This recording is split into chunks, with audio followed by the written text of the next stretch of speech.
CPAM, la seule radio ethnique d'expression française en Amérique du Nord, est à Montréal.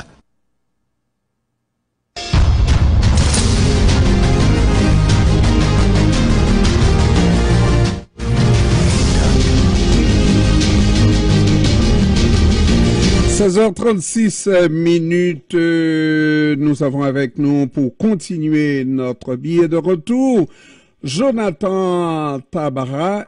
Il est responsable des finances et des infrastructures au sein du comité exécutif de la ville de Longueuil. Monsieur Tabara, comment ça va? Ça va bien, vous? Moi, ça va toujours bien, même quand ça va mal, monsieur Tabara. Pour vous, génial. Ça va bien, même quand ça va bien chez vous? Oui, ça va bien, même quand ça va bien. Mais à Longueuil, qui est ma ville aussi, ça va pas bien là. Et c'est pas seulement à Longueuil, c'est dans toute la province. Quand on parle de remplacer des infrastructures, quelles qu'elles soient, hein, ça coûte un bras puis l'autre bras et le troisième bras. Ça coûte quelques bras, quelques jambes, en effet.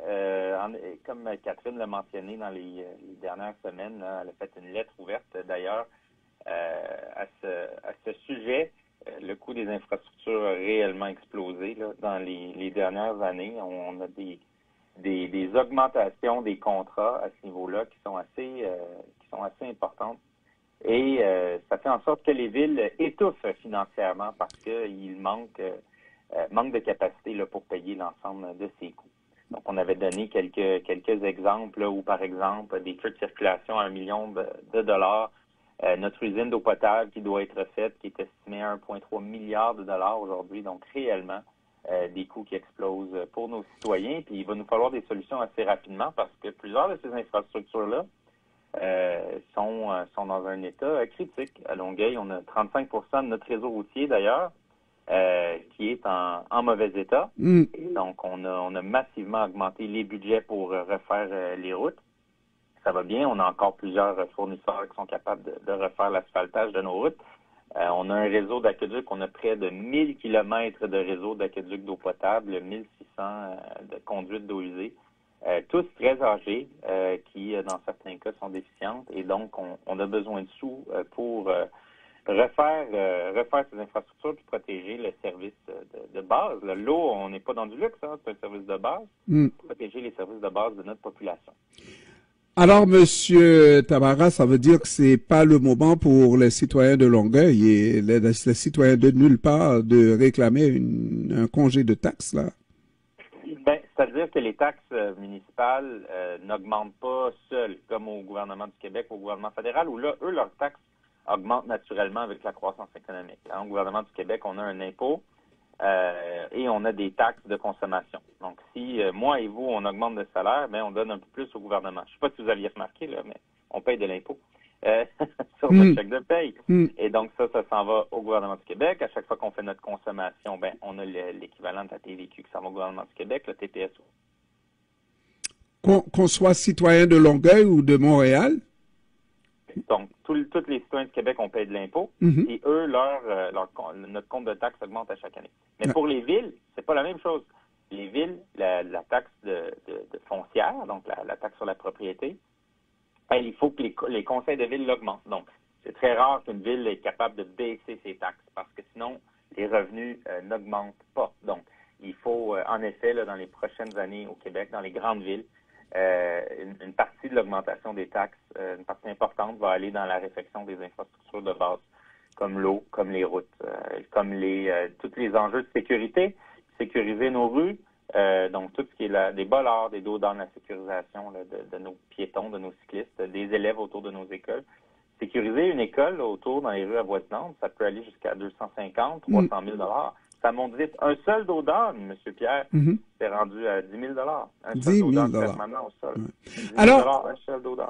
Alors, moi-même, lorsqu'on m'a présenté d'abord l'exemple de la ville de Longueuil, un feu de circulation à 1 million, je me suis dit, oui, il y a de ces grandes intersections où ça prend 4 feux pour faire la circulation.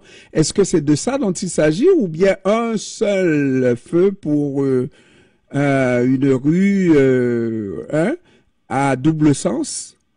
Ben, on parle en fait, chaque intersection va être différente. Hein? Donc, ça dépend évidemment de l'équipement que vous allez chercher. Mais l'exemple du $1 million, c'est les feux de circulation à une intersection. Donc, dans un coin de rue, là, si vous faites les feux de circulation de cette intersection. Donc, à 4 feux de circulation. Oui, exactement. Bon, OK. 1 million.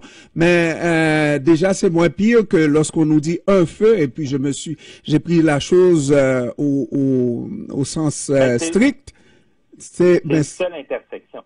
C'est un feu à l'intersection. Cela dit, moi-même, je m'attendais à ce que ça soit, par exemple, au niveau comme c'est le cas au niveau de la construction, c'est les matériaux qui viennent à coûter très cher. Ça a l'air que c'est davantage les réglementations.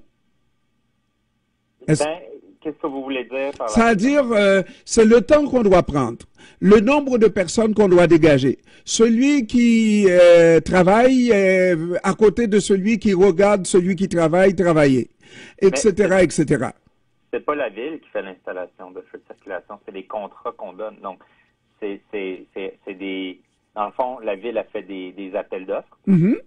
Et il y a des soumissionnaires qui viennent soumissionner sur des contrats comme la réfection d'une rue, par exemple. La ville, elle va aller faire des petites interventions, comme faire, on appelle ça des patchs, hein, donc des petites zones de resurfaçage. Ça, c'est la municipalité qui va le faire. Mais la réfection d'une rue complète, tout ça, c'est donné à contrat. Donc, les villes se doivent d'aller en appel d'offres et de donner le contrat au plus bas soumissionnaire. Donc, on parle du plus bas soumissionnaire dans tous les contrats, ou presque tous les contrats, à moins que ce soit, par exemple, un logiciel. Il y a des balises là, dans les lois du gouvernement du Québec qui font en sorte qu'il y a d'autres options. Des fois, on peut donner des contrats de gré à gré, mais dans la majorité des cas, c'est des appels d'offres qu'on fait. Donc, c'est pas une question de délai de permis. Là. On parle vraiment des prix du marché. Là. Prix du marché, mais le marché est contrôlé d'une certaine manière, est réglementé, à savoir quand il faut faire telle étape, ça doit être fait de telle manière. Et oui, le coût reflète les exigences légales. Ça veut dire quand il doit y avoir 3 hommes pour superviser, ça doit prendre 1 mois pour étudier, etc. C'est autant de délais qui coûtent finalement. Ben, le marché est influencé, en effet, par la réglementation. C'est ça. Mais, les lois provinciales. Donc, quand on installe, par exemple, on prend l'exemple d'une intersection de feux de circulation. Et là, on doit aller mettre à jour, par exemple, si on met le délai d'une lumière rouge, là. Okay? Imaginez-vous, à Longueuil, c'est une minute, là, je dis n'importe quoi, mais à Longueuil, c'est 1 minute, puis là, à Sherbrooke, c'est 3 minutes, puis à Montréal, c'est 10 secondes. Bien sûr que non. Donc, tout ça est normé pour que les automobilistes et les citoyens puissent avoir une meilleure prévisibilité. Oui, mais les compagnies qui se procurent, qui répondent aux appels d'offres, qui se procurent la documentation pour répondre aux appels d'offres, sont tout à fait conscientes de ça. Donc, oui, il y a des choses, par exemple, qui peuvent étirer le coût. On pourrait parler d'un délai de permis de construction. Donc, un délai de permis de construction, ça, c'est sûr que ça va augmenter le coût pour le promoteur. Mais dans un cas comme celui-ci, c'est pas vraiment la réglementation là, qui augmente les coûts. Là. C'est réellement les prix du marché. Donc, c'est l'offre et la demande.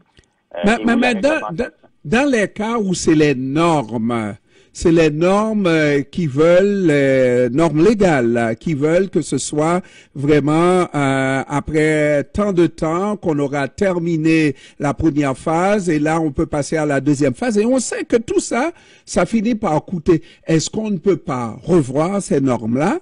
Par exemple, de me dire que un feu de circulation qui fait en sorte que ce soit 1 minute pour le feu rouge, c'est normal et le système doit le faire régulièrement, n'est-ce pas? Si on a la même intensité d'électricité qui passe et les mêmes, ça doit produire les mêmes résultats. On n'a pas besoin de mettre 50 heures d'études là-dessus. Ah, ben, il y a des fois, parce que, écoutez, on met pas des études. La ville a absolument aucun intérêt à Non, mais c'est pas la ville, c'est la compagnie de construction qui vous charge tout ça.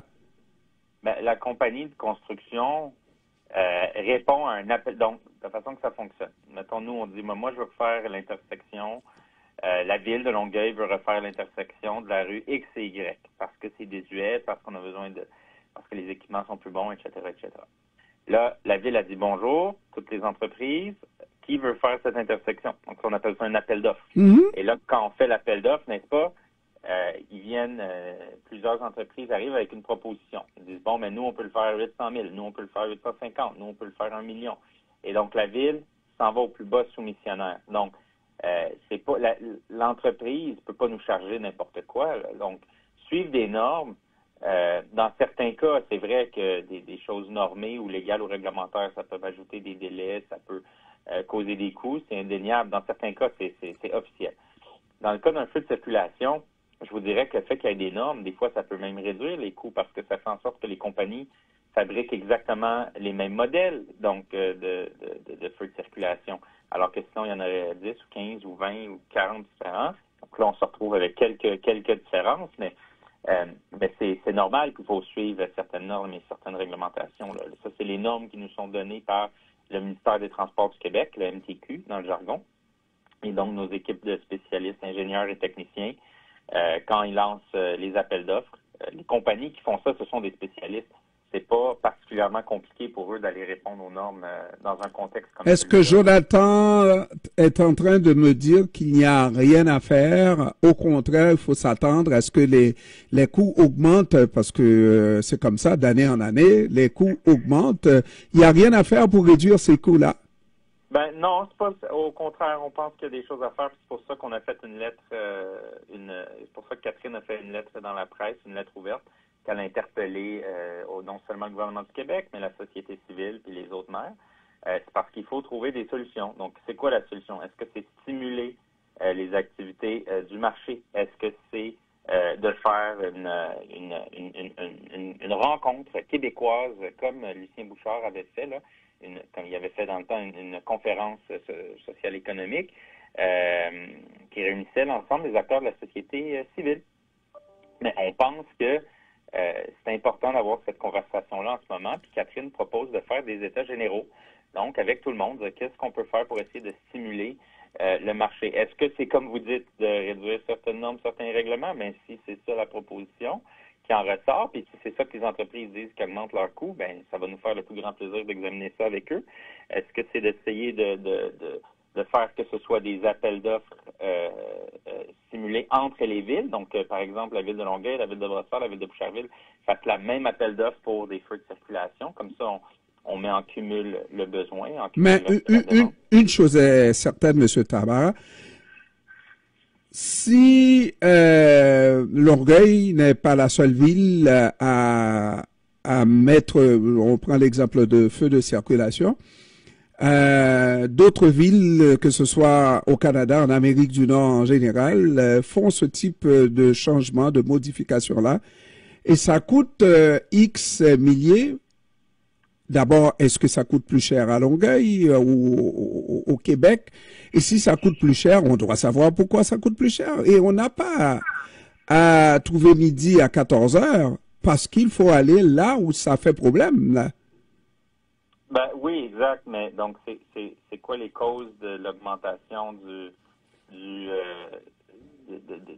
prix dans le marché actuel partout au Québec? Est-ce que c'est le prix des coûts de la construction? Est-ce que c'est le manque de compétitivité? Est-ce que c'est des territoires gérés par des entreprises différentes? Est-ce que c'est des normes? Est-ce que c'est des règlements? Est-ce que c'est le type de pièce?